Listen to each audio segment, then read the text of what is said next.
Halo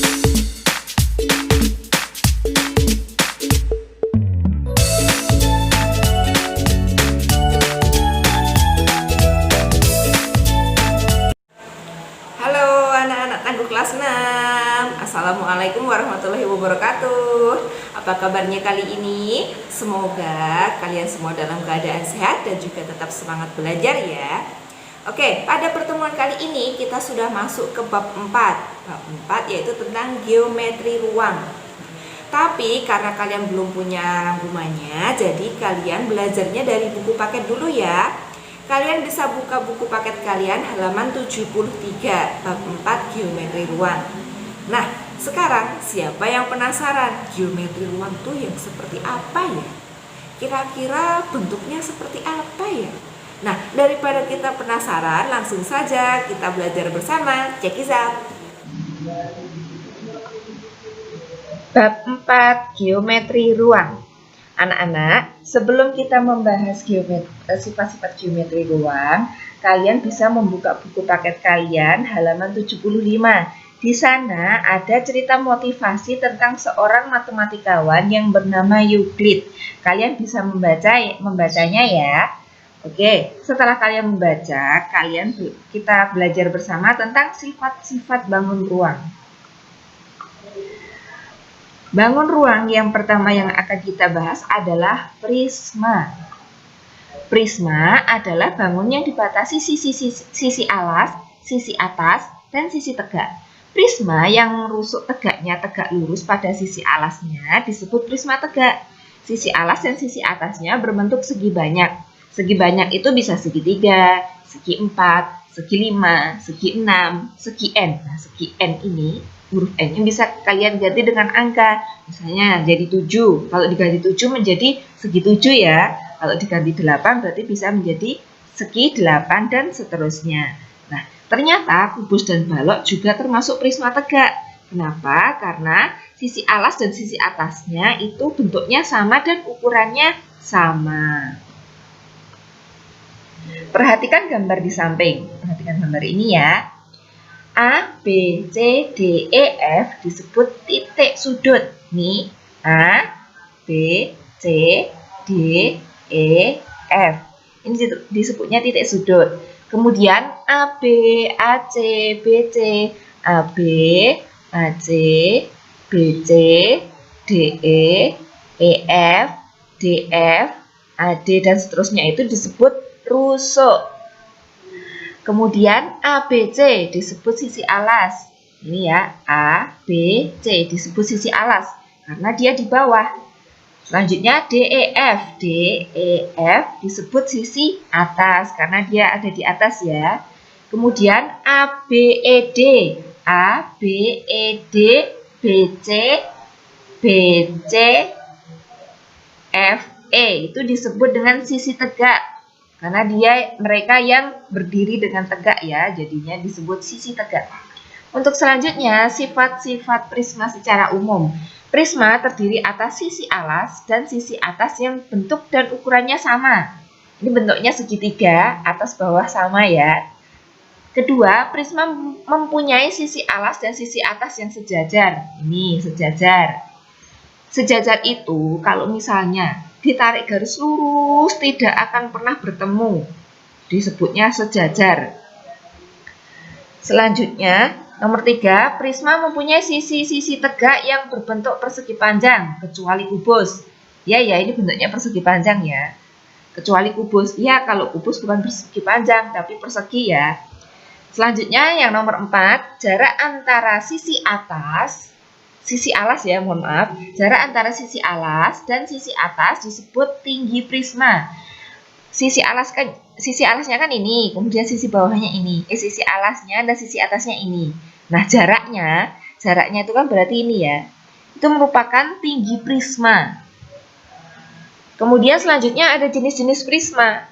Jenis-jenis prisma ini didasarkan pada bentuk sisi alas atau sisi atasnya. Jika sisi alas berbentuk segitiga, maka prismanya disebut prisma segitiga. Jika alasnya berbentuk segi 4, maka prismanya disebut prisma segi 4. Jika sisi alasnya berbentuk segi N, maka prismanya disebut prisma segi N. Nah, kalau yang digambar ini adalah prisma segitiga ya. Pengertiannya, prisma segitiga adalah prisma yang sisi alas dan sisi atasnya berbentuk segitiga. Sifat-sifat prisma segitiga memiliki sisi alas dan sisi atas berupa segitiga yang kongruen. Kongruen itu sama ukurannya dan sama bentuknya.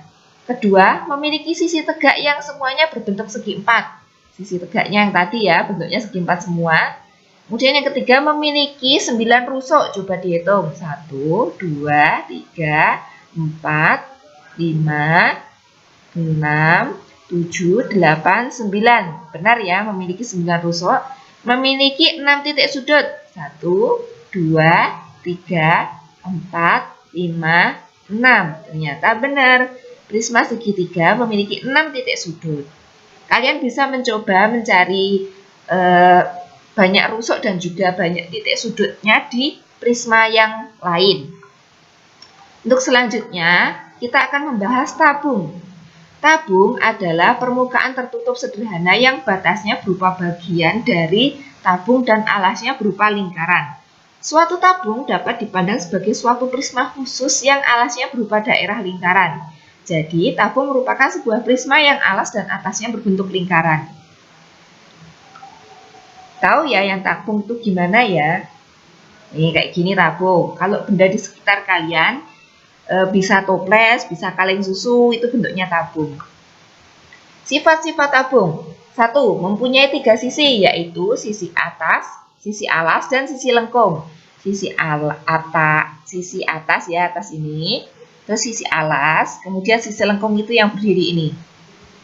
Tabung tidak memiliki titik sudut. Ya, tabung itu tidak memiliki titik sudut. Nomor 3, sisi atas dan sisi bawah berbentuk lingkaran dengan ukuran yang sama. Nih, sisi atas dan sisi bawahnya bentuknya lingkaran dan ukurannya sama besar. Sisi lengkung tabung disebut selimut tabung. Sisi lengkung itu yang ini ya, yang tengah ini. Ini sebenarnya melengkung kalau bendanya yang asli, karena ini cuma gambar, jadi kelihatannya lurus. Nomor 5, jarak sisi atas dan sisi alas disebut tinggi tabung. Sisi alas dan sisi atas ini dinamakan tinggi jaraknya. Nah, ini T ini tinggi ya. Kemudian tabung memiliki 2 rusuk lengkung. 2 rusuk lengkungnya adalah yang bawah ini sama yang atas. Nah, kalau dari gambar, R merupakan jari-jari tabung. R itu yang ini ya. Kemudian T merupakan tinggi tabung. Nah, ini tingginya. Selanjutnya, limas. Limas adalah suatu bangun ruang yang dibatasi oleh sebuah segi N. Sisi alasnya. Segi N tadi bisa kalian ganti menjadi 3, 4, 5, dan seterusnya. Dan beberapa segitiga. Sisi tegak yang memiliki satu sudut persekutuan titik puncak. Rusuk-rusuk yang melalui titik puncak disebut rusuk tegak. Penamaan limas bergantung pada bentuk alasnya. Kalau yang prisma tadi bergantung pada alas dan atapnya ya. Nah, kalau limas hanya berdasarkan alasnya saja. Karena sisi tegak berbentuk segitiga, maka limas tidak memiliki sisi atas, tetapi memiliki titik puncak. Coba kita lihat gambarnya. Nah, ini dia. Ini memiliki sisi alas aja, tapi tidak memiliki sisi atap. Tapi punyanya titik puncak. Perhatikan gambar di samping, lihat gambar ini ya. A, B, C, D, E disebut titik sudut. Nah, A, B, C, D, E disebutnya titik sudut. Kemudian E disebut titik puncak. Ya, ini dinamakan dengan titik puncak. Kemudian A, B, B, C, dan seterusnya itu A, B, B, C itu disebutnya rusuk. Yang ke atas juga ya, B, E, C, E, dan seterusnya itu. Kemudian A, B, C, D disebut sisi alas. Ya, A, B, C, D disebutnya sisi alas yang bawah ini. Kemudian A, B, E, B, C, E. A, B, E, B, C, E itu disebut sisi tegak karena mereka yang berdiri tegak ya.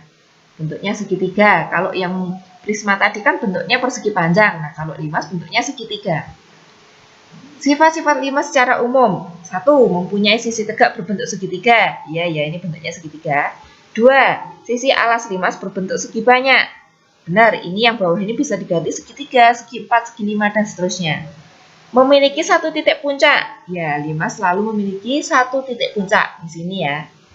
Nomor 4, penamaan limas tergantung pada bentuk alasnya. Ya, tergantung di bawahnya ini nanti bentuknya segi berapa. Kalau segitiga berarti nanti limas segitiga, begitu ya. Jenis-jenis limas. Jenis-jenis limas didasarkan pada bentuk sisi alas. Jika sisi alas berbentuk segitiga, maka limasnya disebut limas segitiga. Jika alasnya berbentuk segi empat, maka limasnya disebut limas segi empat. Dan jika sisi alasnya berbentuk segi N, maka limasnya disebut limas segi N. Nah, kalau di gambar ini namanya adalah limas segi empat. Pengertiannya adalah limas segi empat adalah limas yang sisi alasnya berbentuk segi empat. Sifat-sifat limas segi empat memiliki 5 sisi, 1 sisi alas dan 4 sisi tegak. Sisi alas yang bawah ini yang bentuknya segi empat ini, kemudian 4 sisi tegak, 4 sisi tegak yang bentuknya segitiga ini 1, 2, 3, 4. Jadinya memiliki 5 sisi. Kemudian memiliki 8 rusuk. Coba kita hitung dari bawah. 1, 2, 3, 4, 5, 6, 7, 8. Benar ya, memiliki 8 rusuk. Kemudian memiliki 5 titik sudut. 4 sudut berada di bagian alas dan 1 bagian di bagian puncak. Coba kita hitung dari bawah. 1, 2, 3, 4. Benar ya, ada 4. Kemudian yang 1 di atas 5. Berarti memiliki 5 titik sudut. Benar. Selanjutnya, kerucut. Kerucut adalah suatu bangun ruang yang dibatasi oleh sebuah lingkaran yang disebut sisi alas dan dibatasi juga oleh kumpulan garis yang melalui suatu titik. Suatu titik itu titik puncak ya, dan juga melalui lingkaran tersebut. Nah, ini dia gambar kerucut. Sifat-sifat kerucut. 1. Alasnya berbentuk lingkaran. Ini alasnya ya, bentuknya lingkaran. 2. Memiliki sisi lengkung yang disebut selimut kerucut. Sisi lengkung tuh yang ini yang berdiri tegak ini. Kalau benda di sekitar kita yang bentuknya kerucut itu nasi tumpeng. Kemudian bisa juga topi ulang tahun itu ya. Ini kantong es krim juga bisa. Yang bentuknya kon tapi. Yang ketiga, sisi kerucut ada 2. Lingkaran bagian alas dan sisi lengkung yang tegak disebut selimut kerucut. Sisinya itu ya bawah ini sama yang berdiri ini. Kemudian nomor 4 memiliki 1 rusuk lengkung. 1 rusuk lengkung ya bawah ini aja. Kemudian memiliki sebuah titik puncak. Titik puncaknya yang atas ini. Nomor 6, jarak titik puncak ke alas disebut tinggi kerucut. Titik puncak ke alas. Nah, sepanjang ini disebutnya tinggi kerucut. Nah, kalau dari gambar ini, T itu disebut titik puncak. P itu disebut titik pusat sisi alas, maksudnya ya ini kurang alas. R disebut jari-jari sisi alas. T disebut tinggi kerucut. Untuk yang terakhir kita akan membahas bola. Tahu ya bola biasanya yang buat mainan sepak bola, terus bola voli, kemudian bermain basket. Bola adalah bangun ruang 3 dimensi yang dibentuk oleh tak hingga lingkaran. Tak hingga ini maksudnya karena sangat banyak ya disebutnya tak hingga. Berjari-jari sama panjang dan berpusat pada satu titik yang sama. Nah, ini gambar bolanya. Kalau ini cuma ada 3 lingkaran ya, karena untuk kita pelajari. Tapi sebenarnya itu lingkarannya banyak sekali. Nah, sifat-sifat bola. Memiliki 1 sisi. Ya, jelas ya, sisinya cuma 1. Memiliki 1 titik pusat. Titik pusatnya ada di tengah sini. Kalau dari luar tidak kelihatan. Tidak memiliki titik sudut. Ya, karena dia sisinya lengkung semua. Terus yang terakhir memiliki tak hingga. Sangat banyak jari-jari dan semuanya sama panjang. Kan bola tadi terdiri dari lingkaran yang sangat banyak kan. Nah, satu lingkaran aja memiliki banyak jari-jari. Apalagi kalau ini banyak lingkaran. Kalau dari gambar ini, R itu merupakan jari-jari bola. Nah, itu tadi yang kita bahas hari ini, sifat-sifat bangun ruang. Apabila kalian masih ada yang belum paham, bisa tanya ke wali kelas masing-masing. Terima kasih sudah memperhatikan. Semoga video ini bermanfaat. Banyak salahnya mohon maaf. Wassalamualaikum warahmatullahi wabarakatuh. Jangan lupa kerjakan tugasnya biar tugas kalian tidak menumpuk.